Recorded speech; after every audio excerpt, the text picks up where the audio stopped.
Hello, my friends. I'm Sam Hardesty, a certified life coach, and welcome to the Authentic Entrepreneur Podcast.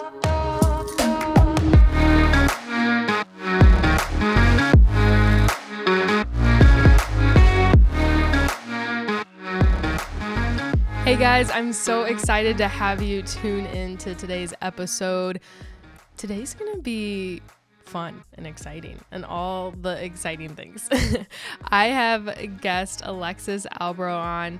She is an ICF certified trauma-informed coach, speaker, advocate for ending violence against women, a certified trauma-informed yoga instructor, and the owner and founder of Survivor Rising. This will be such an exciting podcast interview. So she specializes in building trauma-informed workplaces and their impact on sustainable healing, which is huge, guys. Alexis, she has a mission for helping survivors build a sustainable life after trauma in hopes of creating a more healed and less hurt world. She is such a leader in this field. And it's crazy. I know when I first met her, she really spoke into, I had this thought that trauma, it had to be very big and, crazy, circumstances that you see on TV and reality shows, and you only hear the worst nightmares, right? But she really put it into just a simple thing is just an adverse experiences that makes you think about the world differently. And from there, it really just puts everything into perspective and really just brings everything down to a human level. And making us realize that we all have trauma in one way or another, and not to demonize that word, not to, be like, oh my God, I have trauma. That means something's wrong with me. It's like, #human, right? So it's what we do with the knowledge that we're able to obtain, to really make the best that we can in this world. So without further ado, I hope you really enjoy this interview with Alexis. I guess spoiler alert too, not a spoiler alert. That's not the word I was going for. Trigger warning. This is something we are going to be obviously talking about trauma, specific events. So if this is something that is a worry for you, tread lightly. Proceed with giving yourself grace in a non-judgmental capacity. It's a very safe and open space on this podcast. So if you need help with anything, if there's anything I can help out, if there's anything Alexis can help out with, feel free to reach out to us in any way. But otherwise, I hope you guys enjoy this podcast. Let me know what you think about it. Have fun. All right. Hey, Alexis, how's it going? Hi, Sam. Thank you so much for having me. Oh my gosh, of course, my pleasure. I'm so excited to have you here. I think we're going to talk about some super fun and exciting things. So I'm just going to open the floor to you. So I want you to tell me all about you, who you are, what your hobbies are, why you got into your field. Essentially, just your entire life story would be great, please. Yeah. So I am a certified trauma-informed coach. I'm a speaker working to end violence against women. I'm also an advocate and the owner and founder of Survivor Rising.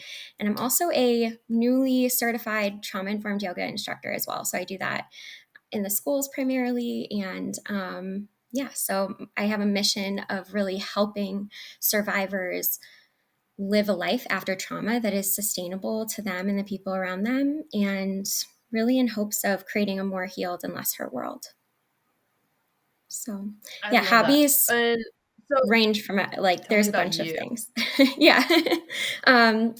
So I have a dog, Coconut, who hopefully will not be making an appearance during this podcast, but she is one. Her birthday is coming up very soon. And so that's exciting. And I do a lot of cycling. I like to work out. I love yoga. Anything with meditation, yoga, somatic experiencing. I know that also is a big part of my work, which kind of works perfectly into I know, kind of what you talk about often, which is integrating those two things. So I do a lot of that in my life as well. So That's so exciting. Okay, so I have a funny question for you. Just to get us a little loosey goosey and all the fun, exciting things. Okay. If you had a superpower that would let you talk to animals, but you could only tell them dad jokes, would you still do it? And if so, what would you say?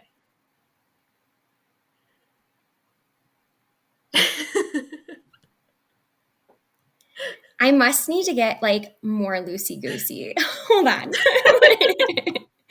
So, well, yeah, of course I would do it. First of all, Yeah. well, I don't know what the alternative is, but yes, I would do it. Um, and then I feel like I tell coconut dad jokes all the time. So this Yeah. isn't anything different. What's a good dad joke? Okay, so I have a few. I have two that are hysterical. Okay. So one of them is, I'm afraid for the calendar. Its days are numbered. That's funny. Get it? Yeah. Okay. That's very funny. But notable, that's also like all dad jokes though. And then the other one, this is actually more geared toward my husband Ian, who's an avid golfer. Why do fathers take an extra pair of socks when they go golfing? In case they get a hole in one. I love that one. That's very funny. Are dad jokes supposed to be funny? Now that I think about it, I'm like, they're so. No, I I think they're just supposed to be ones where you hear them and then you're just like, are you serious? Like, this is what the world is coming to, is like whatever that joke was. Like, Okay, it's just I have silliness. one. It just came up I don't in my think they're head. actively hysterical. I don't think so either, Okay, let's which hear it. makes sense why I just stare at my dad sometimes, like when he does say dad jokes. Yes, yes. Okay. What did they say to the owl? What? Okay. I don't think I'm saying it right. You're I was supposed to gonna say say who. who. Who? Yeah, okay, I was gonna say that, but I didn't know if, okay, so who? That was it. Oh my god. I'm not a dad. No. I do not qualify. No, my I dad love jokes are this. good, but like they're not. I feel like it has to be in the moment kind of thing. Like, Yeah. yeah, I love it so Anything much. that's Okay. like a witty, I can do that. On the spot, dad jokes are Yeah, hard, but you did I great. love it. Well, I Googled them, so I had Okay. help. Next time I will prepare myself. Next time I will. Yeah, I love it. You'll have a new Um, silly loosey goosey question for me, I'm sure. So I have plenty. Okay, so I'm gonna total like 360 pivot this next question, mhm. which is, what is trauma? What is trauma? So, trauma is an event or an experience that changes the way that we think about the world. This can have physical, emotional, mental side effects. And it's something that 70% of people in the world experience or have experienced. So, and kind of the biggest part about that is not an event, it's the how we experience things. So it's not about what happens to us, it's about how we experience what happens to us. That was something that was really interesting to me when I heard you talk about this, is because I've always viewed like how I was, um, I guess, raised with the word trauma and like what that meant was always like it had to be, to your point, was an event, like the situation, like, oh, that was a really traumatic event. That was a truly, really traumatic thing that happened. But I love this definition of it because it really personalizes what that can look like, how it can show up in people's life. Because so often I feel like there are very traumatic things that happen to us individually, but because they weren't, this, or this, oh, it must not be traumatic experience. We must be just being too emotional about it, or we must be overthinking about it, or, you know, we kind of gaslight ourselves almost in that extent. So, like, what's been your experience with working with people in like the rays of trauma and what that can look like? Yeah, so it has shown up in many ways. I know primarily I work with survivors of sexual assault, and a lot of the projects and initiatives and speaking that I do is kind of geared towards ending violence against women. It's very interesting though, because once I started my business, I actually saw more men coming to me. And I have different thoughts about why that might be, but it has ranged from sexual assault to human trafficking to veterans, to people who experience car accidents, to people who experience a relationship that maybe there was no physical abuse, but for so long they didn't realize that that verbal and emotional abuse was abuse and was trauma to their system, or even people who don't know what it is, but they feel traumatized and they're showing those symptoms of trauma, but it actually may be from something 25, 30 years ago. I think some of the more interesting ones that I really enjoy working with is when I'm working with people who are 50, 60 years old, or even when there's comments or questions at speaking engagements. And I know that for peers of mine, they've met with people as old as 90 years old. And Wow. kind of those things, you know, it's very interesting because the more it's like an onion, and the more time that goes on, there's more layers to peel back. And Mhm. and yeah, so it is an experience in itself, kind of who I work with. And when I work with people, also things might show up that we don't identify, or they don't identify as trauma. And it's really not about identifying something as trauma or not. I tell people, like, we don't even need to call it trauma. You don't even need to think of it as trauma. It's just the way that we experience our life. Like, how is that impacting our future? Yeah. So, like, what are some myths that survivors may have that aren't true? And I guess maybe explain too, like, is there just like trauma, how you defined it? It's not necessarily as cut and dry. These activities equal trauma, but is survivor the same thing? Is there like an extended definition of what that looks like, also? Yeah. So, for the first part of your question, the myths, you know, I think that one of the biggest myths is, and I don't know that it's necessarily a myth, it's more of a something that we really internalize, which is, this is not, like, I'm the only one that this is happening to. Like, I'm all alone in this. I don't know anyone else who has Mhm. gone through this. And I think about, like, a good example of that is when I come across someone who has experienced a miscarriage. And even myself, like, I have not experienced that, but I didn't know how common they were until I started actually working with clients who did experience miscarriages. And I realized once I saw the statistics, I'm like, this is a huge percentage of the population. And I'm coming across people now every single day, even in my personal life, that I didn't know had experienced that. So there's a lot of things that we don't talk about. There's a lot of things, and, you know, because we don't understand as a society that trauma is something beyond being in war or experiencing an extremely violent crime, we also internalize that as, oh, like, it must not be that bad, or I'm thinking something's wrong with me. Um, and so I think that feeling alone is a big, and thinking that you're alone is a big myth. I think there's also the myth that you have to, again, I don't know if myth is a good word for it, but that you have to go through a certain healing process, or you have to go to therapy. Now, I will be the first to say, like, I love therapy. I think everyone should be in therapy or should be at some point in their life.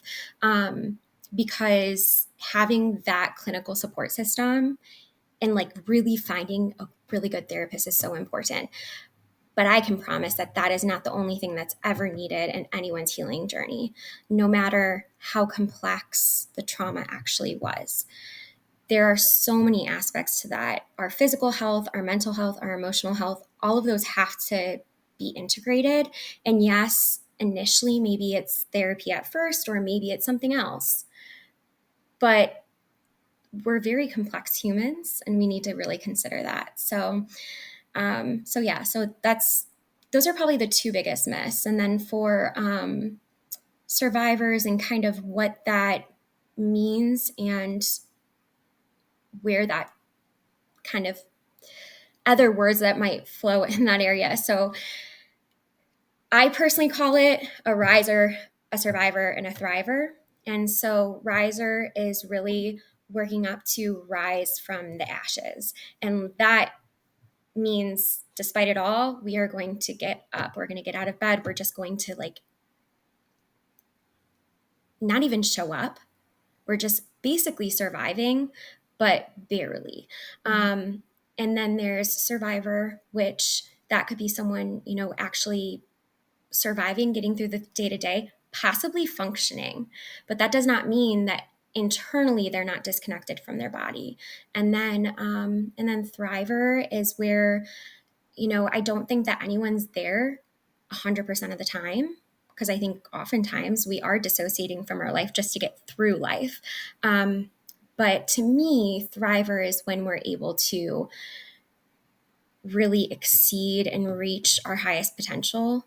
And that's how I personally define it. But really, when it comes to those terms, and any term, even if someone says the word victim, which I personally don't use for myself, but if someone calls themselves a victim, I use that word as well. So I always kind of go with what that person is sharing, because that is how language is a weird thing. It means that, words mean different things for each of us. So yeah, hopefully that Yeah. answers that question.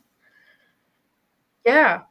Okay, so this is something that like I still am like going over, and maybe you'll have more insight into this. But if 50% of humans experience trauma, or excuse me, 70% of humans experience trauma, why aren't we talking about it more? Because it's scary. It's emotional. Mm-hmm. It is vulnerable. It is all of the things that don't feel great. It also is something that is perceived in some spaces as weak. And I think about the corporate world, or at least my experience in the corporate world. I think that was a huge thing, is that when someone experienced trauma, it's like, oh, well, that person's weak, and no one ever had said that to me, at least in the spaces that I've worked in. But it is something that you can almost feel, and you can almost feel that once you are vulnerable, that might be used against you. And maybe, if you're trying to work up the ladder in different, whether or not that's in the corporate world or anywhere in life, I think if you're trying to really build something, I think that it is perceived by many that that is weak. But actually, and I think more people are starting to kind of get on board with understanding that and changing that narrative, that actually it takes extreme strength to be vulnerable, to be able to be in touch with your emotions, to be able to be in touch with your body, to rest, to sit in silence for even a minute and like breathe. That's hard, especially when our world is go, go, go, go, go. Everything is so fast. Everything is so, we're just charging ahead and not really experiencing life. And, it is scary. It's not, I'm like myself, I definitely pushed off healing for a long, long, long time because it was scary, and Yeah, so I think that can be kind of experienced by people differently, depending on what their upbringing was, what their community looks like. Like, is it normal for people to be vulnerable around them? But really being in tune with ourselves is something that we aren't taught in school. It's not something that we're taught when we're little. And I mean, I think that's what I love about the yoga that I'm doing now as a trauma informed yoga instructor, because I'm working with as young as kindergartners and seeing them in touch with their emotions and seeing them, like hearing them when I walk away, hearing them say like, okay, deep breath, and like seeing the kid who kept getting in trouble before I walked into the room sit there and doing like mindfulness activities or doing finger tapping or whatever kind of mindfulness techniques, they decide to do. That is like amazing to me, because that was not something, at least I didn't, and I don't think a lot of us experienced, as when we were that little. So how do you know if you are like in tune with your emotions? Because you refer to this body disassociation. How do you even know if you are disassociating from your body or an experience? How do you know if you're in touch with your emotions? A lot of Yeah. questions. So are you avoiding emotions? When an emotion comes up, are you saying, okay, what can I do to distract myself from that? Like, let me go and do this really quick. Or can I pick up my phone and start scrolling because I don't want to cry right now, even though I'm alone? And maybe it's not crying. It could also be, we can't, if we don't feel the depth of our emotions, that might be scary to feel, or the sadness, despair, anger. Anger is a big one. If we don't feel those emotions, we can't feel the depth of that joy. And so it's not just the tears and it might not look like tears either. It could look like going to the gym and, doing punching a punching bag and getting that anger and that energy out. But so it can look different for different people. But that also means experiencing that joy. When you look around, can you, if there is an event that is joyful, or something that's coming up, or you're with someone that you love very much, can you just sit and recognize that? I think kind of one of the quickest ways to tell is also even if I say, can you find this color in the room? And how quickly you're able, like if I say like find the color orange, and it's like how quickly you're able to like look around and like look around behind you, next to you, how quickly are you able to get yourself into the present, especially when we are always going, and not necessarily in the present. So that those are a couple ways that you can tell, but I think the avoidance is the biggest thing. And again, it's also like what we need to do a lot of the time, and that's normal. But are there times where when we feel we want to avoid, are there times where we can actually just sit with that? That's such a good thing, because like that's something that I coach into a lot. Is I call it in a different capacity, but buffering. So is there generally, as women in business, what it looks like is, oh, I need to send this email out, to a client or something. And there might be a realization that, oh, that email is going to take some extra effort, or it's going to take some time, or you have to have a difficult conversation. And so what we end up doing is buffering, which means avoiding, is maybe scroll on social media for 30 minutes or something, or we wait till the last second and be like, you know what, it's late in the evening, I'm gonna rest the rest of the day, and then you push it off another day. But I think buffering is one of the most like a tactic that our brain thinks is useful for us, because our brains try to keep us safe and comfortable at all times. Mm-hmm. That can actually be hindering a lot, as women in business are our progress with just doing the things that we want to do. Okay, so what are the current systems for someone who like just went through a traumatic experience? What are the flows, the obstacles of justice, and just living after it? And then if you're wanting to share any part of your experience too, I think we probably would learn a lot from that too. Yeah. Yeah. I think justice looks like exactly what you need it to look like in the systems that we currently have. It's not going to be what you want it to look like. It doesn't even matter what you are a survivor from. Our systems aren't set up to, I have recently said this where the systems that I experienced and kind of went through were not set up for someone like me. And there's a lot of people in the world. I mean,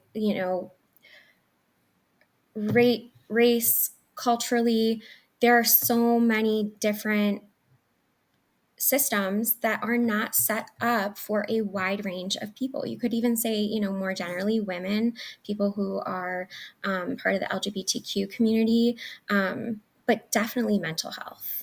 And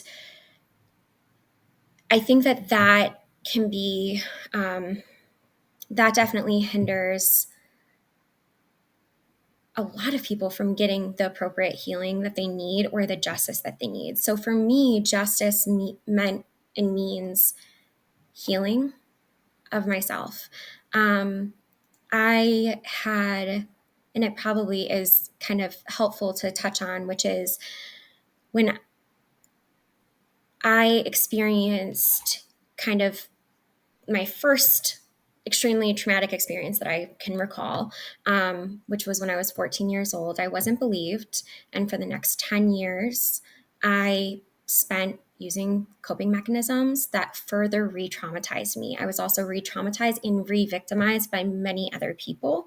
And then March 16th of 2021, I had experienced an armed assault. And that was by a former law enforcement officer.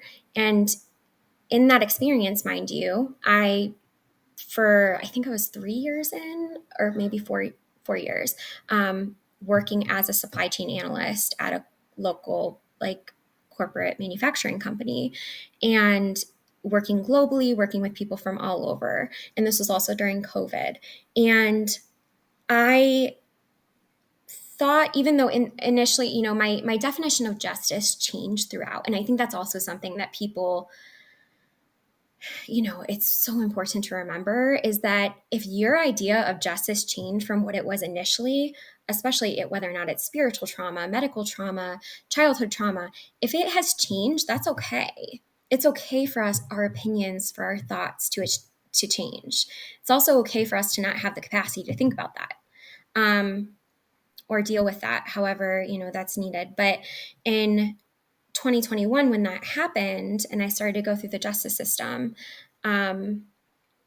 that really let me down, which is not anything new. And even to this day, I have no protections or anything like that from that individual. And that's scary.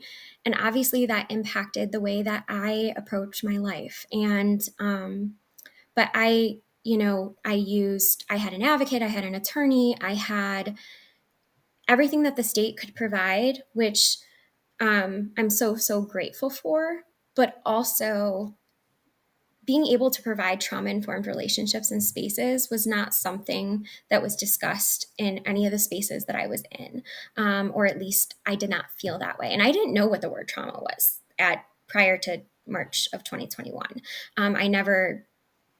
I definitely did not relate to that word. I understood mental health because I did struggle with my mental health, but I kind of internalized a lot of the trauma that had happened. And then, so obviously calling the hotlines, then getting into therapy, which finding that therapist, took literally a dozen different therapists to actually find. And I was oftentimes mute during this as well. I was not able to communicate. I could not coherently say sentences. I was not talking at all because I couldn't. It wasn't that I didn't want to. It's like my voice was silenced. Um, I also, even just weird things like, I couldn't hear out of my right ear because of trauma, like the way that trauma was impacting my body. I had gained 80 pounds. All of these different things that were changing that, hindering what I was dreaming for my life. And I remember there was a moment where I was like, I think this is like the rest of my life. And it was very scary going from, I knew I had already said goodbye to my life in the moment of this traumatic event. Um, but I had to say goodbye to it again, even after I survived that, because I thought that the rest of my life was what was handed to me in pamphlets, which was get legal justice now. And here's, these police officers that will help you, even though, it was a police officer who committed the crime. And so it's like, there's different, for that period of time, and it only lasted a little bit because then I got aggravated because I had already started my healing journey. So I like had the capacity and my window of tolerance was open enough to be like, actually, this is not what I'm going to do. And I still was not able to be vocal about it, but I knew that my direction was going to be something different. And I started to really be in touch. I did EMDR with an EMDR therapist, and I started uncovering all of these things that had happened in those 10 years and actually understanding that it was not my fault and my body and my brain was making sense. As soon as I knew that everything that was happening was my body trying to keep me alive, I took that control back in my life. And so I started adding in people who were trauma informed, still not knowing what that word meant, but just people who I felt safe with, that I could trust. And little by little, it started with a therapist, then it started with a fitness and nutrition clinic, and then it started with education, and then I found the trauma informed coaching, and then I found the word trauma informed, and it started going through that process. And ultimately, it led to me not finding what I needed in the career that I thought I would always be in, which was to hopefully become the chief operating officer of Google. And like that career path no longer was aligned because the spaces that I was finding myself in did not fit into this requirement that I made for the people around me. And so then my business kind of had started from there. And even after starting my business, I am so intentional about making sure that the people who come into my life are people who are at least aware that trauma exists and are compassionate towards that, and that I feel safe with. Because if I don't feel safe, I can't reach my full potential, and then it feels trapped. It can be trapped. So it really depends on what someone is a survivor from. There's always resources, but just, Googling what is the resource and then getting those 3 numbers for whatever the trauma is, getting the hotline numbers. And those are so useful, don't get me wrong, but it can be more than that. Your future can be more than that. So. I love that. Side quick question. For those that don't know, what's EMDR? Eye movement desensitization and reprocessing. And it uses bilateral stimulation to allow you to kind of uncover the emotions and feelings that were experienced because of trauma without actually having to talk about it. And so it is a form of therapy.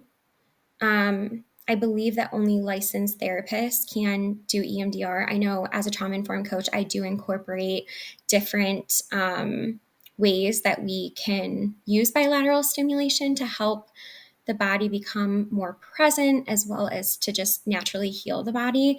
But to actually do EMDR and to uncover those layers of trauma is typically with a licensed therapist. Love that.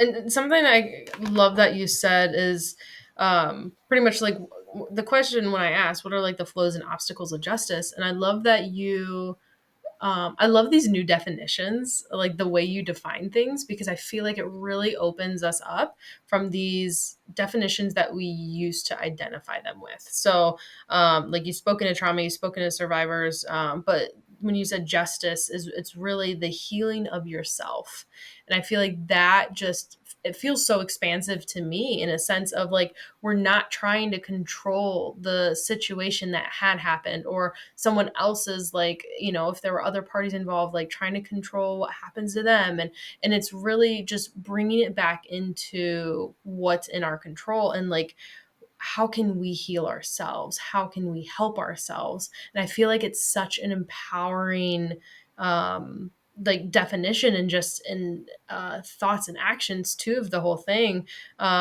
because then it really lets us take our power back, and we get to really start taking action into what we want to do based on us, not based on what happened.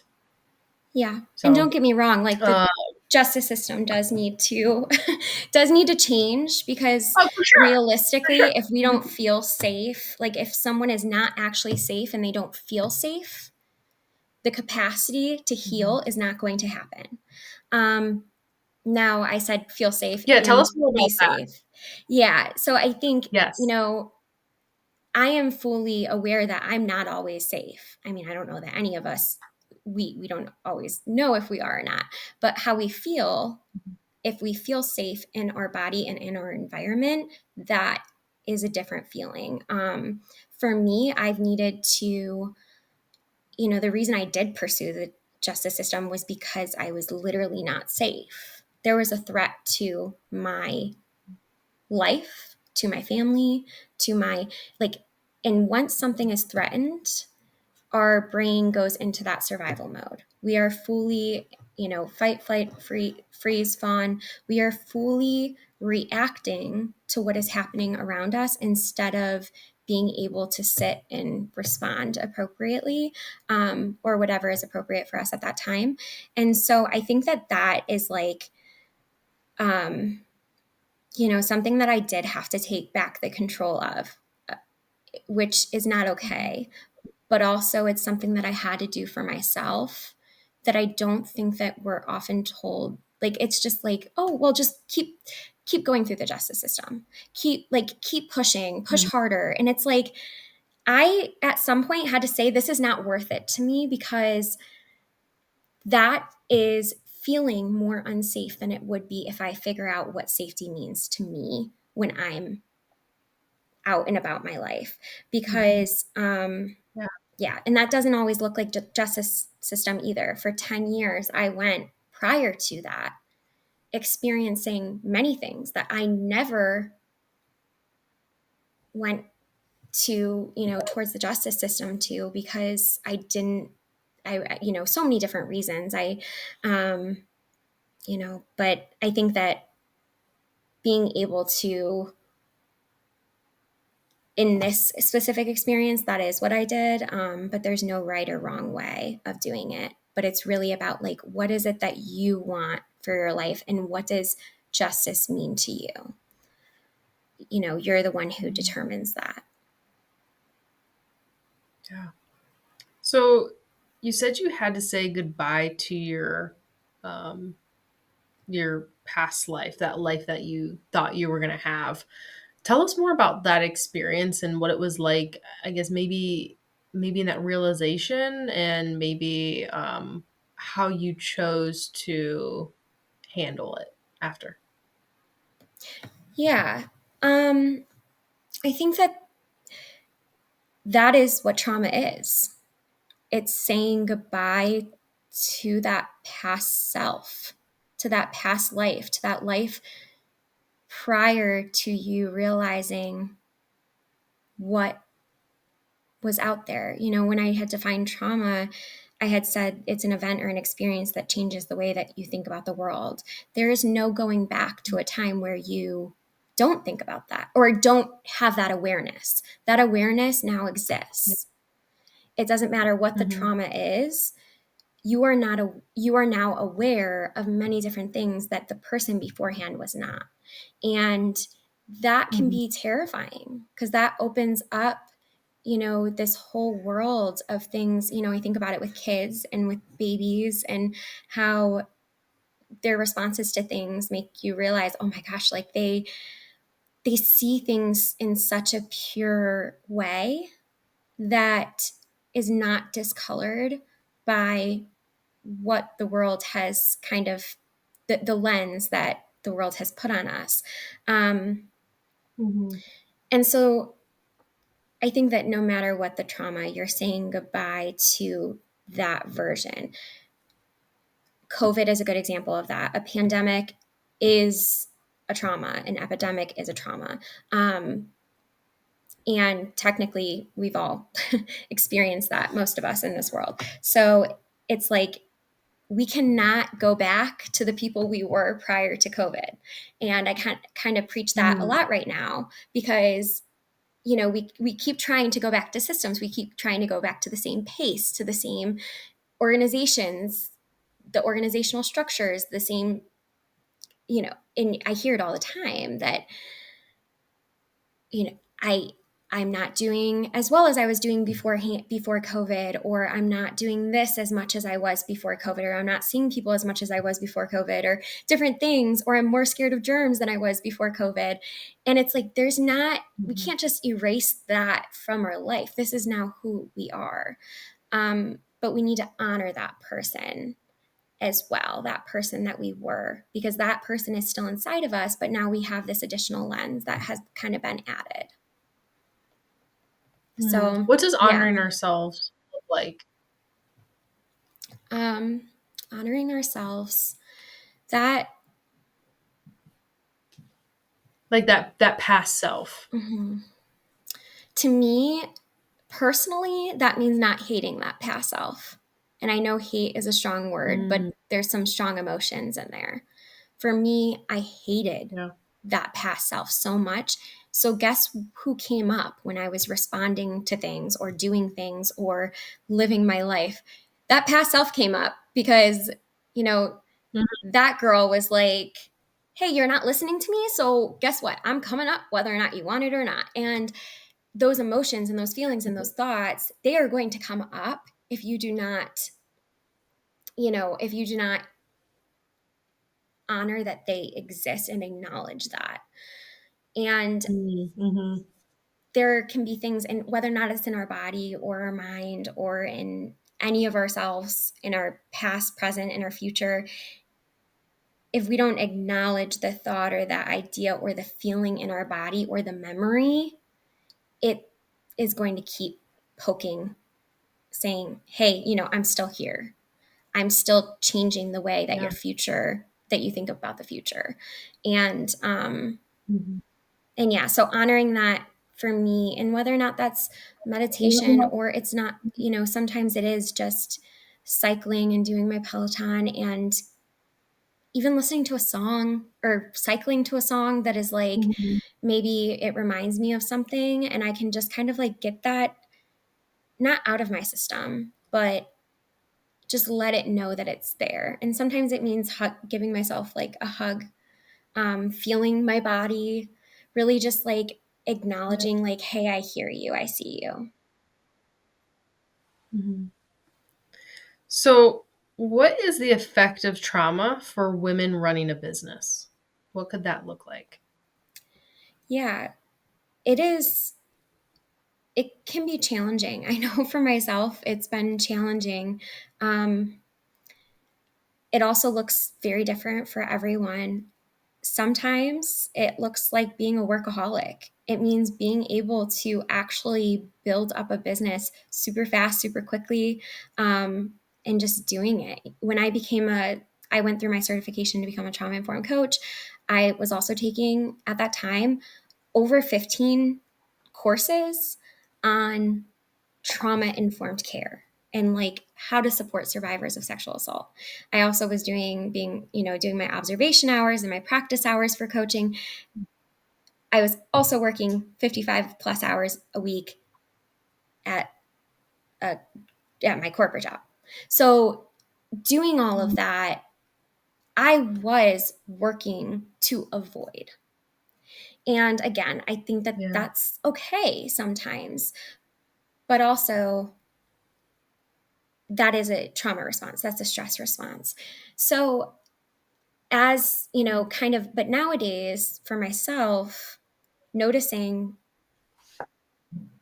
things do come up and things can also be internalized. I think for everyone, but definitely people who have experienced trauma, there is a lot of shame that can happen. And what do we need to do to successfully create businesses? It's not to have a million successes. It's to have one success and a million fails or attempts where we aren't as successful. And so already there is that not being able to meet the expectation, or there is something that we're not all going to be able to be Brene Brown tomorrow. I'm hoping in like 10 years, but like not tomorrow. And so it's kind of like, what can we, that realization that, we need to really step through that process of what feels like a failure and what feels like a failure in business, and give ourselves grace, but also not give up and see that future ahead, because that shame can leak in. And I know for myself, that is something that I have felt.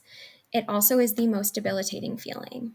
I know in some cultures, it's even, as close to a death sentence as you can possibly get. And like saving face or, limiting shame is a huge part of how to, appropriately communicate with someone in different cultures. And so for myself, that shame has shown up, and I know it has for a lot of other people who have experienced trauma, as well as our business owners.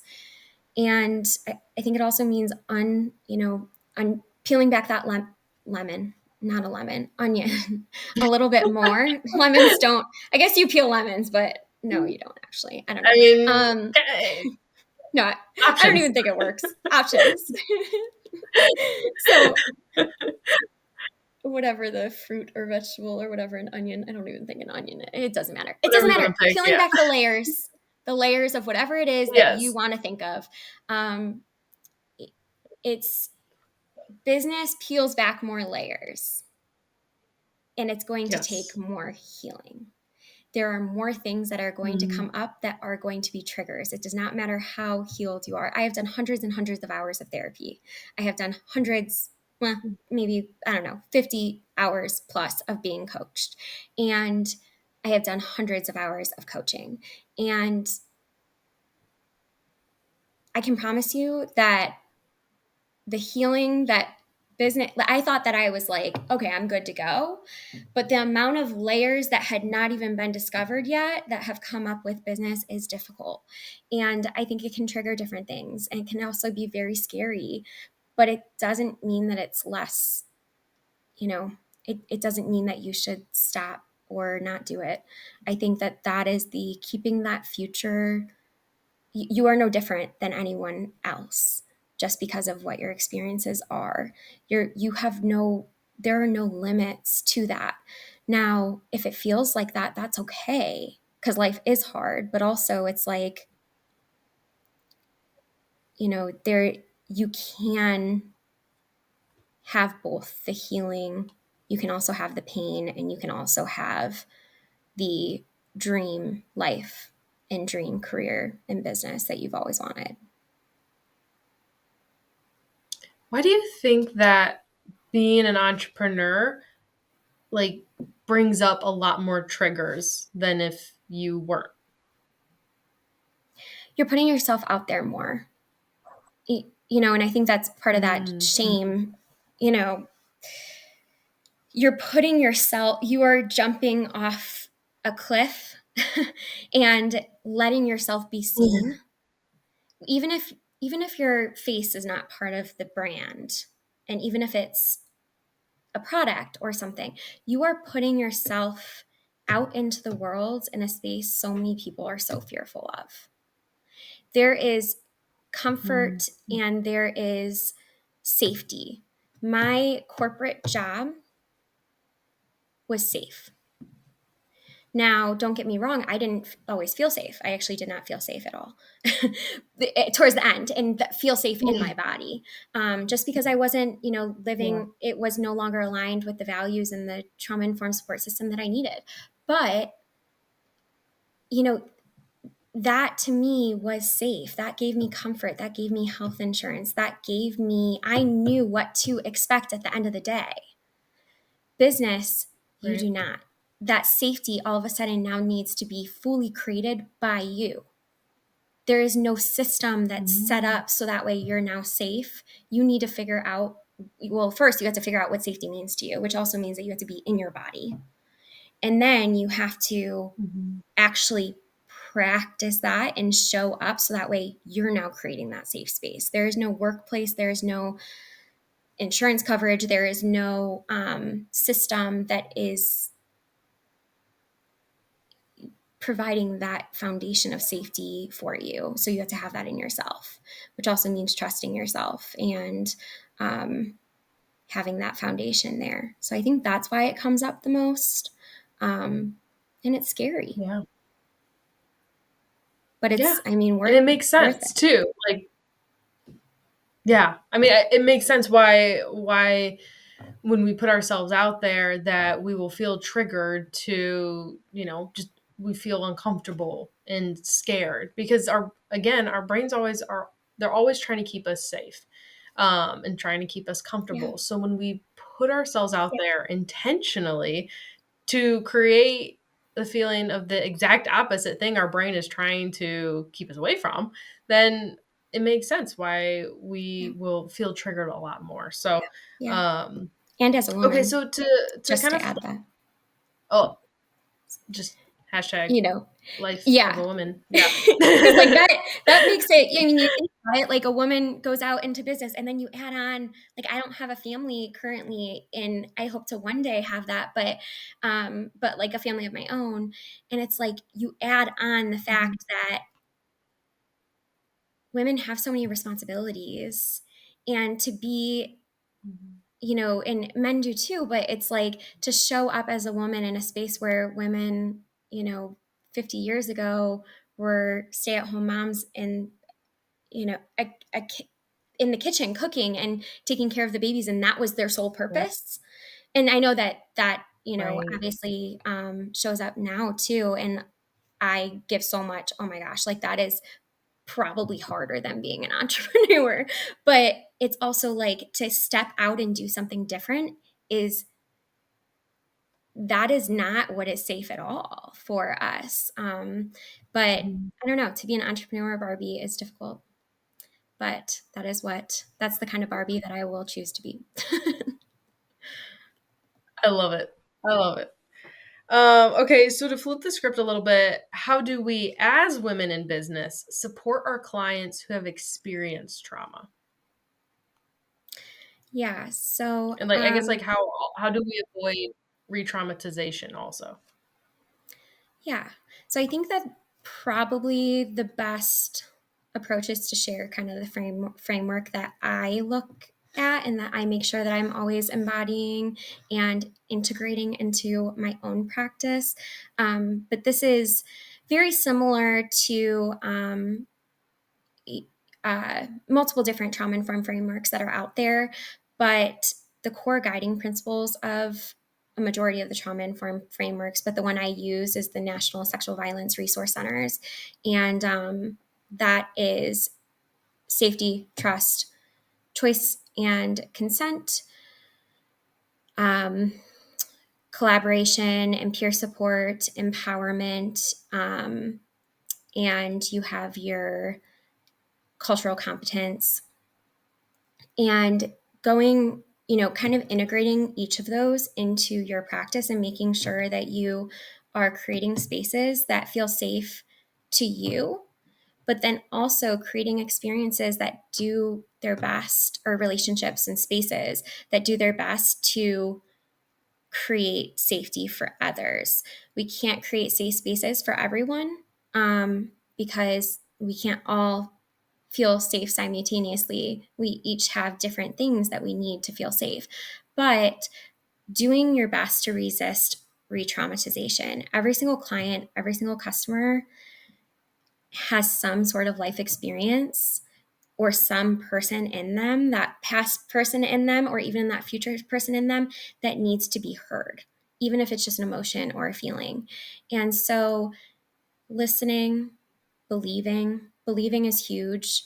I think also just continuous education on topics such as this, on trauma-informed work, but also just even, of course, cultural competence, and meeting with people, taking on clients that might be really challenging what your current clientele is a good way to practice that. And the biggest thing, though, is start by believing. It doesn't matter if you are a coach, a lawyer, whether or not you are a manager or a vice president at a company, or an employee, or doctor, nurse, therapist, vet, I don't know, dog walker. It does not matter what kind of role you are showing up as a business owner, but if you're working with human bodies or human minds, or if you're working with yourself, which you are, then being able to create those spaces that help yourself and others feel safe and believed and seen, and doing what you can to help them reach your service, or like pursue your service without re-traumatizing them, is ideal. Um, and I know that that also means when things do happen, which there will be people who are triggered that are clients or customers. It does not matter what kind of business you're in. If you're in business long enough, there are going to be people who show up who, and maybe that means a mean comment, or a comment that really like hits home for us that's on social media, or maybe it means someone actually having an adverse reaction in a session or in an appointment. That is okay. We can't feel like, we as business entrepreneurs, we cannot, and business owners, we cannot feel shame about that, and should not feel shame about that. But what we should do is approach it when it does happen, acknowledge it, understand, listen, and then adapt. We can't just, none of us can just, we can't be mind readers. And so we just need to do our best to create these spaces. And I think that people are starting to understand a little bit more of what they need, but there's a lot of people who also don't know what they need. And those are probably people who are harder to work with, because I can tell people, hey, if you're my fitness trainer, don't touch my neck, don't really touch my body without like letting me know. Like, lights need to be on in certain situations. If we're in a room with other people, like when you're asking about things that are like super traumatic, if you can give me a heads up, if you can if you can be super transparent, let me know, give me some sense of certainty in the future on what is happening, limit the shame that I'm feeling, different things like that, where if you can provide those spaces, that is great. But some people don't know that that's what they need. And that is hard to adjust your practices. So be you, show up as you, be as compassionate as you possibly can, but also just be aware that like things might come up for people. We all experience emotions in different ways, and anything that's unlocking something, which most likely, anyone listening who has a business is someone who does have a service that they're hoping is helping someone, or like a service that is changing or transforming something in someone's life. And when we do that, we're unlocking not just that experience and that service, we're unlocking emotions, thoughts, feelings, limiting beliefs, whatever it is. And like, of course, there's going to be sometimes adverse reactions. So just being there and listening, and yeah. But there's also it's not prescriptive. There's not a one way to kind of approach all of that. Is it? Yeah. Is it okay to talk about it? Talk about trauma. Yeah. Yeah. Yes, it is okay to talk about trauma. And before I continue, what specifically are you thinking of? Like in regards to I'm just like intentionally left it client? very Okay. I intentionally left it very broad, but in all capacities, in the sense of, is it okay? Okay, I'm a trauma. I have been traumatized. Is it okay to talk that out to someone? And then on the other side, let's say you're talking to someone who has experienced trauma. Is it okay to talk about it also? Just I guess very broadly, is it okay to talk about it? Yeah. Yeah. Yeah, I think that as someone who's going through it, I don't ever want to tell someone going through it that they, and really in the depths of trauma, to not, like, one word that really kind of, it has a negative connotation. It is a word though, but it's trauma dumping. I don't like that word at all, because it does feel very, to me, it doesn't feel good, because most likely if someone is trauma dumping, they are surviving and trying to figure out how to survive. And if that means Mm, venting or spilling all of those emotions out, then to me, that's what they need to do, because they need to survive. Now, what we can do as we heal is understand where those boundaries are. So I know a practice that I did, and I try to continue to do all the time, even with like things that are not, just minor things, or if I had a bad day, is asking someone if they have the capacity for me to share, something with them, if they have the capacity today to, or the energy to sit with me, and because I experienced something emotional. And if they don't, is there a time that does work for them? And again, I know that if someone is really struggling with their mental health and is not able to do that, that is okay. There should never be shame around that. But also, as we heal, it's important to learn that everyone else is also dealing with life. And if you show up to someone when they're in the middle, 15 minutes before they have a huge presentation, or their kids screaming in the background, and you're trying to go and share all of these really deep emotions and feelings and thoughts, that is immediately that could increase the shame that you're feeling, because they might not respond in the way that you need them to. And then it's like, oh my gosh, like, I can't believe I just spilled my heart out, and now that person is saying they got to go, or they don't have time for this. Or so being able to ask up front and say, like, do you have the capacity to do this right now? And if not, is there a time that you can?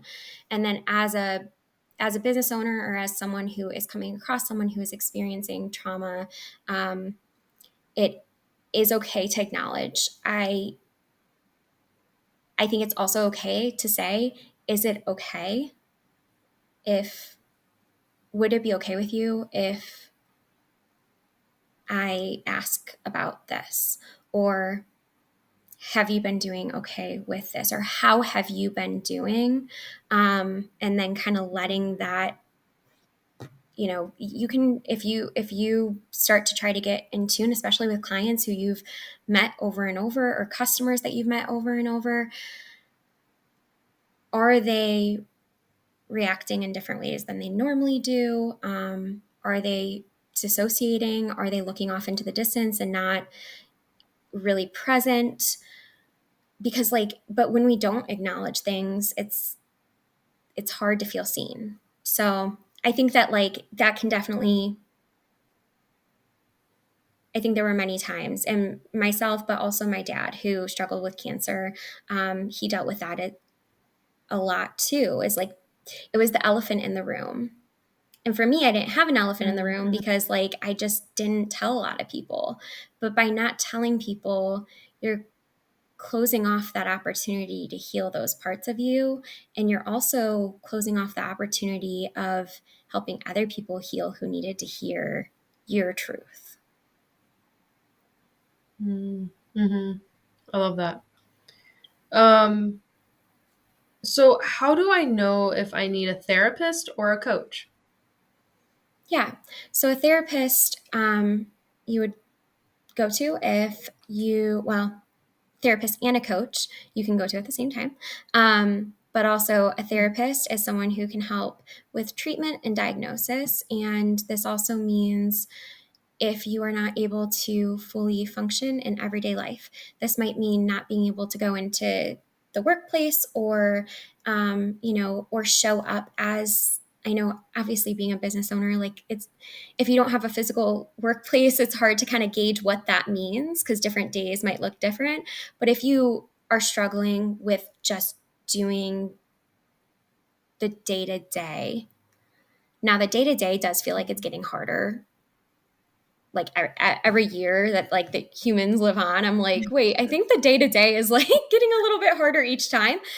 Also Our with list is age and getting like longer. the list is getting longer. So Yeah. like I'm kind of like, what is the basics, But also it's like that is if you're not functioning and through your day to day activities, a therapist is great to work with. A coach is someone who can help you really break through the walls that we kind of set for ourselves and help visualize and not just visualize, but then reach that highest potential. I love it. All right. Last question. What advice would you give to other women entrepreneurs to living their most authentic selves in life and business? Yeah.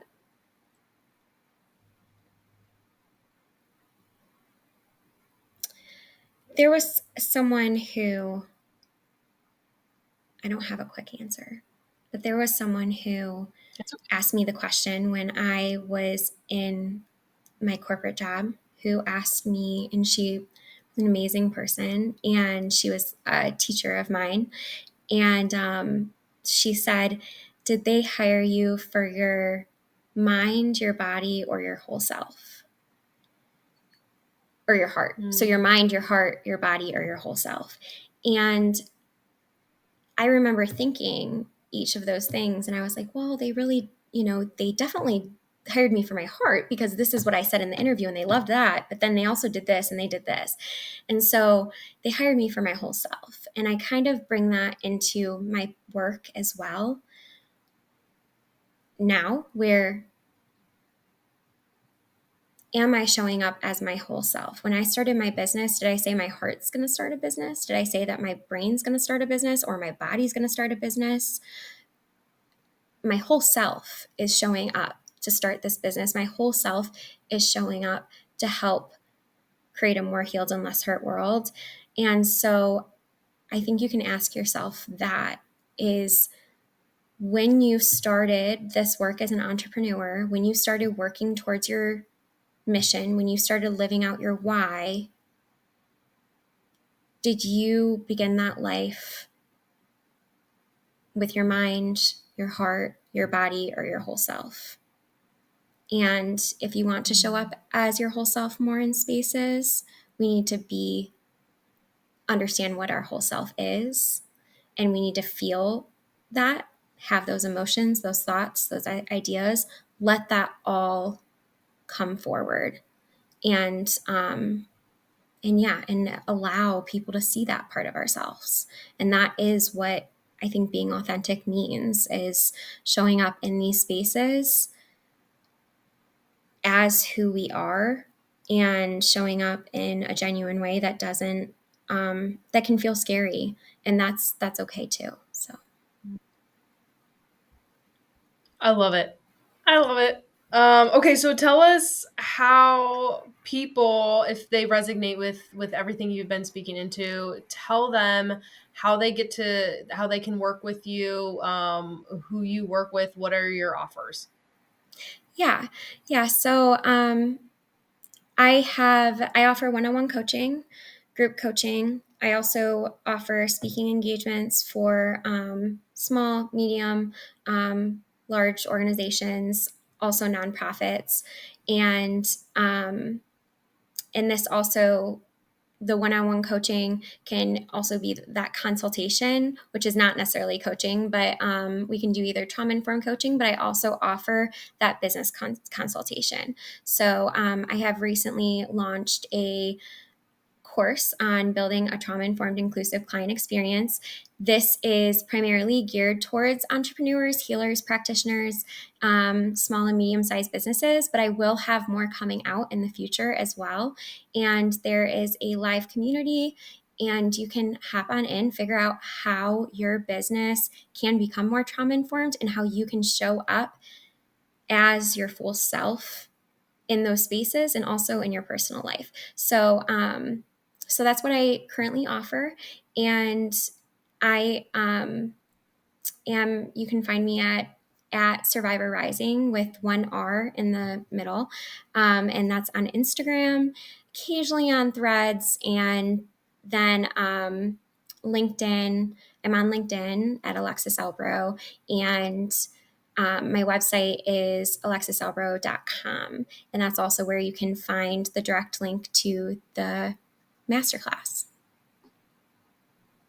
I love it. I love it. Awesome. Well, hey, thank you so much. It was such a pleasure chatting with you. I love everything you share.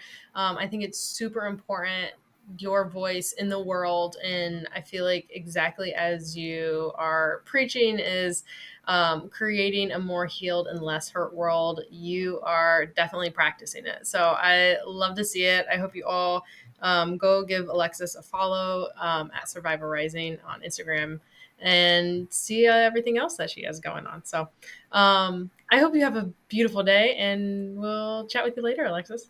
Thanks so much. Thank you so much, Sam. It's offer time. I am so beyond blessed for Alexis to be offering a free 60-minute trauma-informed coaching session when you purchase the masterclass using code freebie. That's FREEBIE, freebie. Use that code when you purchase the masterclass to get a free 60-minute coaching session with Alexis. This is such a huge offer, guys. I hope you take advantage of it and keep me posted.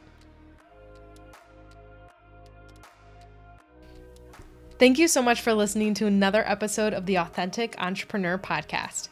I hope in between the words of this episode, you found more of your authentic self. It would mean the world to me if you, 1, like this episode if you learned something new, 2, share this episode with a friend who you think needs to hear this, and lastly, 3, to follow and subscribe to this podcast. I want to hang out with you more. Don't forget to tag me on Instagram, send me a DM, wave hi, whatever floats your boat, all at Sam Hardesty Coaching. That's at Sam Hardesty Coaching on Instagram. And hey, look at you go, learning new things, becoming more self-aware and shit. Absolutely crushing it, my friend. Thank you so much. I love you. And until next time, stay authentic.